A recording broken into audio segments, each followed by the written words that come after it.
koro mae chenro ma kanise onego bed godo, to gin gik mipime ratil kalure gi pend chike mag piny, to gi kalure gi gima Biblos wacho. Chutho Biblos emonego bed ni wacho ni kaka ji nodak kama e muma, to koro kitimo gimoro mopogore gi mano, koro kanyo wabro chako ng'e ni jogi gin gidwa bam.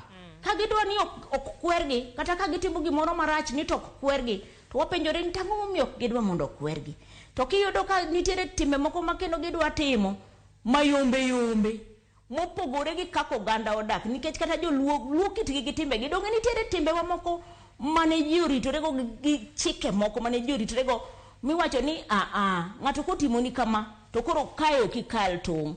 Tiyudo ka kanise gi nitiere moko ma koro gikalo tong' mokalo kata mana chik mar piny kata mar oganda. Koro magi gik ma warango kwa yudo ni jogi ok dwa somo muma, tipenjo ni ang'o momiyo ok dwa somo muma, be gin jokristo adiera? Mar ariyo kichako yudo ni gin ka gikier to ok gidwa nokwergi, tipenjo ni ang'o momiyo ok gidwa nokwergi? Ichako yudo ni gin gigeno kuom dhano, ok gigeno kuom Nyasaye, nikech iwacho ni jatendgi no kik imul jatendwa no, mano ng'at Nyasaye, to samoro moko kuom gi kawo ng'ano kaka Mesaya. Kisekawo dhano miketo kaka Mesaya, mano koro nyaka wapenje ni mano koro ibayo. Mago kanise ma waneno ni ang'o obayo yo.